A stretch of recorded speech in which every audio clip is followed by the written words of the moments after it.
Here I have LeEco L2 and let me show you how to enable Portable Hotspot on the following device. So at the very beginning, let's start by using the home screen, find and select the settings.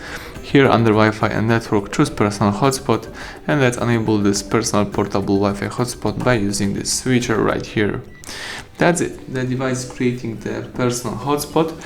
As you can see, this is the icon of that hotspot. Here you can change the name of the hotspot, password, security type, connected users, maximum connections, and here you can also hide network if you would like to. Alright, so that's it. You can also disable the hotspot in the same way, and basically that's it. Everything went well. Thank you for watching. Please subscribe our channel, leave thumbs up under the video.